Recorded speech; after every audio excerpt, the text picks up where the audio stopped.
in a region where leaders vanish overnight, Ibrahim Traoré has survived multiple coup attempts, foreign pressure, and armed insurgency. And he's only getting stronger. So what's protecting him? Guns, secrets, or something deeper that no one knows about? Let's find out. The last time a coup erupted in Burkina Faso, it didn't start with gunfire.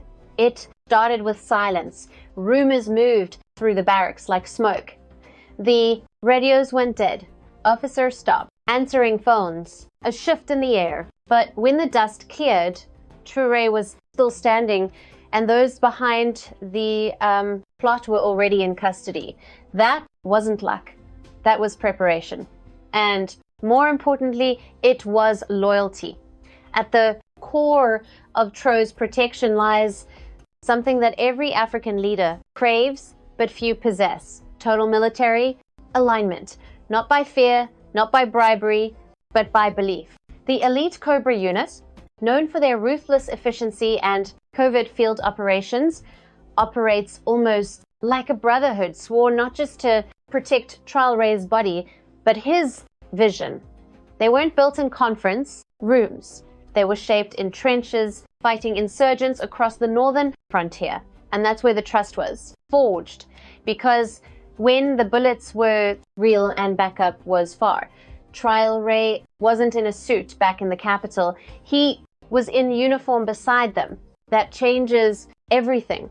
Unlike past regimes where military power was fragmented between factions, Traoré has consolidated it around a singular doctrine: total sovereignty. Officers are promoted not by bloodlines or backdoor deals, but by how well they align with the vision of a Burkina Faso that answers to no one but its people. This ideological filter has built a chain of command that doesn't waver. And it's not just about the cobras. Traoré has quietly restructured the entire military architecture of Burkina Faso. New battalions have been deployed in volatile zones, not just to fight insurgents, but to establish a presence in areas where the state had vanished. Soldiers have been repositioned not by foreign advisors, but by internal intelligence rooted in local knowledge. And most importantly, the military has been stripped of external dependencies. Gone are the French military trainers and NATO advisors in their place. A leaner, nationalized force, trained locally, armed through new partners, and guided by a doctrine of anti-imperial defense. But here's the real mystery. ECOWAS breakaway even states after of Burkina Faso and Mali attempts, not one has succeeded in penetrating his inner military circle. Not one. That's unheard of in a region riddled with betrayal. So what's the secret? The answer may lie in how Traoré handles military psychology. Unlike many African leaders who treat the armed forces as a threat to be controlled, Traoré has done the opposite. He's made them feel like co-owners of the revolution. Every military success is portrayed not as a government victory, but as a soldier's legacy. Every threat is framed not just against the presidency, but against the very soul of the uniform. This emotional ownership has made the military invest in his survival. If Traoré falls, the revolution they believe in collapses with him. And in a region where soldiers are often treated as pawns, that kind of meaning is rare and dangerous to fight against. But soldiers alone can't stabilize a country. Guns defend the gate, yes. But who stands behind the gate? Who gives it the weight of legitimacy? To understand why Traoré hasn't fallen, we need to move beyond the battlefield and into the streets. Let's pause for a second to say big thank you to the Black Culture Diary community, where Black voices, stories, and legacies are preserved and amplified. By becoming a member, you're not just supporting the channel, you're becoming part of a powerful cultural movement. Let's continue. You can have soldiers at the gate, but that gate means nothing if the people behind it don't care who holds the keys. That's what makes Burkina Faso different. Ibrahim Traoré isn't just protected by his military. He's defended by something far more unpredictable. A population that has decided his downfall is unacceptable. And not because of blind loyalty, but because of something far more potent.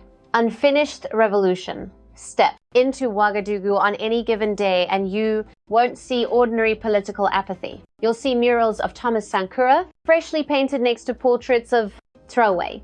Not because someone told them to, but because people believe something has returned. A spirit, a promise, a break from the decades where leaders sold gold and pride for foreign loans. That belief is what gives Traoré his civilian shield.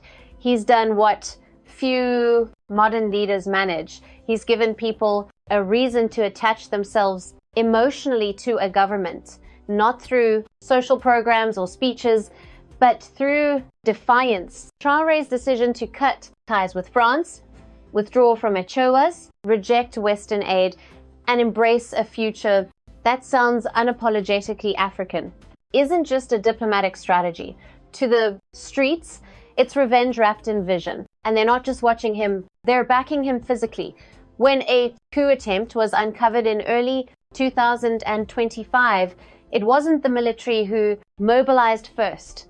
It was civilians. Spontaneous demonstrations. Men, women, youth, many with no party affiliations, flooded roads around the presidency, not to protest, to defend, to be seen, to dare the conspirators to try. That kind of support doesn't come from political rallies. It comes from wounds. Wounds from years of being told Burkina Faso couldn't rise, that its gold had to be exported unrefined, that its children would be educated through NOSs, that its decisions would be made in Paris. Now, for the first time in a generation, someone is saying no. And that no is loud in the markets, in the mosques, on social media, and in classrooms. Even Burkina Faso in the diaspora in Mali, Côte d'Ivoire, France are calling for support, raising funds, sharing speeches, and spreading ideology. Not for a party, but for a moment they refuse to let it die. This kind of civic involvement has rewired the usual power structure. In most countries, if a president stumbles, people step back. In Burkina Faso today, if Traoré stumbles, people step forward. And that creates a problem for anyone trying to destabilize the regime. You can bribe a general. You can infiltrate a cabinet, but you can't assassinate a crowd's conviction. The West is beginning to notice. French outlets speak of radical youth sentiment. International diplomats talk of Burkina Faso's unexpected civilian pushback, but they still don't understand. This isn't youthful noise. It's a historical memory, a national one. And every time the crowd flinches, it remembers what happened to Sankara and vows not to let history repeat. But popular support, while powerful, becomes even more formidable when it's no longer just national, when it stretches across borders and morphs into something larger. And that's exactly what happens in the next layer of Traoré's protection, a regional alliance born from rebellion. What happens when the crowd's voice becomes too loud for one country to contain? It spreads. That's exactly what's happened with Ibrahim Traoré's revolution. What began as national resistance has now been woven into a much bigger fabric, the alliance of Sahel states, AES. And this alliance might be the most underestimated shield around him yet. The AES is more than a diplomatic gesture. It's a mutual survival pact formed by Burkina Faso, Mali, and Niger. It's a direct response to years of failed international solutions, toothless regional blocs like ECOWAS and Western-backed interventions that left the Sahel more unstable than ever. Each of these countries has seen leaders fall, rebellions rise, and foreign troops circle like vultures. And each one has said never again. Traoré, along with Mali's Assimi Goïta and Niger's Abdourahmane Chiani, understood a simple truth. Alone, they'd be picked off one by one. Together, they become a fortress. And it's not just symbolic. The AES alliance is rapidly building joint military protocols, unifying command structures, and coordinating border security. The goal isn't just to fight insurgency. It's to make sure no one can be removed from power without the other two responding. An attack on one becomes a declaration of war on all. For Traoré, this changes everything. It means that foreign actors thinking of destabilizing Burkina Faso now face a triple threat. There's no easy replacement plan like before. No quick fix where a coup removes one leader and the region moves on. Instead, it risks triggering a regional conflict that draws in millions, fractures borders, and sets a new anti-West fire ablaze in West Africa. But the alliance isn't just military. Economically and politically, it's being built as a post-colonial alternative. The three countries have withdrawn from ECOWAS. They've begun discussing shared currency mechanisms outside the CFA franc, greater control of natural resources and collective investment in refining industries rather than just raw exports. That alone challenges the entire economic structure that the West once dominated. And in terms of information warfare, they've created parallel media ecosystems, state-backed channels in all three. Countries now amplify each other, controlling the narrative, exposing coup plots, and reshaping how citizens view not just their leaders, but their neighbors. All of this makes Traoré more than just the president of Burkina Faso. He's now a pillar of a movement, one that is fortified by geography, ideology, and military coordination. If his presidency falls, the credibility of the entire AES crumbles. That's why his allies in Bamako and Name don't just wish him well, they're politically invested in his survival. And unlike traditional alliances, this one isn't built on treaties and fancy hotels. It was born on the battlefield, forged by shared trauma, and sustained by the understanding that the enemy isn't just insurgents. It's the entire legacy of foreign manipulation. But regional firepower doesn't stop every threat. Traoré isn't just guarded by armies and alliances. He's also protected by something harder to trace. The eyes that watch from the shadows. The ears in every room. The invisible hand that swats down threats before they make headlines. To uncover that layer, we have to go where no cameras are, allowed into the quiet world of preemptive power. Here's a reminder to please like and share the video and subscribe to our channel to watch more. Videos on Black culture, history, civilization, and identity. Let's continue now. Military loyalty holds the front. The people guard the streets. The AES blocks foreign pressure. But the real battles, they never make the news. Because before a coup can spark, before a whisper turns into a plot, before a hand reaches for the gun, someone in Ibrahim Traoré's circle has already heard it. What keeps Traoré safe in a region infamous for overnight power grabs isn't just what's visible, it's what stays hidden. Behind every rally and reform is an intelligence structure designed to intercept, disarm, and dissolve threats before they fully form. Burkina Faso, under Traoré, has overhauled its internal security network into something leaner, smarter, and more ruthless than ever before. Forget bloated spy agencies weighed down by protocol. Traoré's model is built around speed and silence. You don't see it coming. You don't see it, leave. But it leaves nothing behind. This network isn't made of suits and glass towers. It's made of combat-tested field officers, military insiders, digital analysts, and regional informants. They don't operate on a 9-to-5 clock. They operate in the gaps where threats are born, and they're not loyal to a paycheck. They're loyal to the revolution's survival, and it's working. Since taking power, Traoré's government has faced multiple coup attempts, some of them involving senior officers, others involving civilians with foreign backing. Yet in every case, the plotters were neutralized without a single public firefight. No long manhunts, no breakdown of order, just quiet arrests, quick disappearances, and one constant message: we saw you coming. That's not surveillance. That's penetration. Traoré's people aren't just watching potential threats. They're inside the rooms where betrayal is planned. That kind of depth isn't possible with foreign intelligence. It's only possible with a loyal, ideologically embedded system that treats security as the last line of revolutionary defense. And they're not just looking inward. Burkina Faso's intelligence network has also extended into the foreign diplomatic space.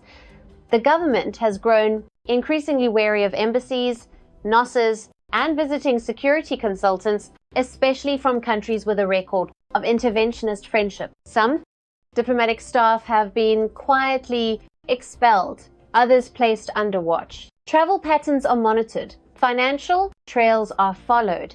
Public silence is paired with private suspicion. This is a regime that no longer believes in coincidences and acts accordingly. But there's another layer here. Information warfare. The government has weaponized media leaks, disinformation, and internal counter-narratives. When rumors of plots emerge, they're often followed by anonymous online disclosures, photos, text messages, leaked audio. Whether genuine or planted, the result is the same. Paranoia among conspirators, trust among citizens. The intelligence system doesn't just stop coups, it discredits them before they even exist. The idea isn't just to win, it's to ensure the enemy never picks up the sword at all. This model of governance might raise eyebrows in liberal circles, but for a country fighting not just insurgents, but neo-colonial ghosts, security isn't a luxury. It's a strategy of survival. Still, even the best intelligence system can only function if there's a belief behind it, a purpose, a fire that makes people sacrifice comfort for continuity. And that fire doesn't come from guns or alliances. It comes from something older, deeper, and far more untouchable. To understand the final and perhaps most unbreakable force protecting Traoré, we must look not at what surrounds him, but what lives inside the revolution itself. Every regime has soldiers. Some have public support. Fewer still have alliances, and only a handful master intelligence, but the rarest protection. Protection. The one no bullet can pierce, no bribe can buy, and no foreign power can understand is belief. In Burkina Faso, belief has a name, Thomas Sankara. And in Ibrahim Traoré, that name didn't just return, it mutated. For decades after Sankara's assassination in 1987, his ghost lingered over Burkina Faso like unfinished business. Statues were built, documentaries made, speeches quoted, but nothing lived up to the fire he started. That is until a 3-4-year-old army captain stepped forward and said, "Things no leader dared say since. We will live with dignity. We will not be anyone's puppet, and we will never be colonized again." Those weren't just words. They were code, Sankara's code, reactivated. And it's this ideological continuity that now forms the final and perhaps most unshakable layer of protection around trial. Not because people expect him to be Sankara, but because they believe he is what comes after. In a country where coups are frequent and trust is thin, beliefs like this are rare. Yet across Burkina Faso, the mood is different. In rallies, you don't just see flags, you see portraits. Sankara in one hand, Traoré in the other. It's not nostalgia. It's a passing of the torch. And the people have decided who's holding it. Now, this matters in ways outside analysts often miss. Because when ideology penetrates deeply enough, it creates cultural immunity. You can remove a leader, you can burn a constitution, but you can't kill the feeling that something bigger is at stake. That kind of psychological terrain becomes dangerous for would-be plotters. It means every betrayal risks not just a backlash, but a moral collapse, and Traoré knows it. That's why his speeches aren't just political updates, they're rituals. He invokes anti-imperialism, calls out neo-colonial theft, celebrates agricultural independence, and tells his citizens that they are enough. These aren't populist slogans. They're ideological weapons designed to arm minds, not just soldiers. And the impact spreads beyond Burkina Faso's borders. This ideological current is gaining traction in classrooms, activist spaces, WhatsApp groups, and radio waves across Africa. Traoré is no longer just the president. He's a reference point, a symbol of what post-colonial defiance could look like if it walked upright, refused to bow, and didn't apologize for protecting its soil. That global visibility acts as another kind of deterrent. To move against Traoré now isn't just a political maneuver. It's a symbolic strike against the very idea of African dignity. And that risk outweighs the reward from many forces that might once have tried. But more than anything, this ideological shield protects from within. It makes betrayal harder, mobilization easier, and silence more suspicious. The very people who would once have been silent in the face of a coup are now alert, ideological, and prepared to resist. That's not politics. That's spiritual security. And for Traoré, it might be the only protection that can outlive his term, his alliances, even his military. Because once an idea is alive in the streets, in the songs, in the soil, you can't shoot it. You can only join it or fear it. Do you think Traoré is protected by the people or by fear of what replaces him? Can belief in a leader stop bullets and coups? Let us know in the comment section. Is this the beginning of Africa's real independence or just another chapter? Do you want to watch more videos like this one? If so, subscribe to our channel and press the bell icon next to it. We have decided to bring videos on something nobody talks about: the Black culture, civilization, history, and evidence about how glorious Blacks have been. Thanks for watching, and until the next video, stay tuned.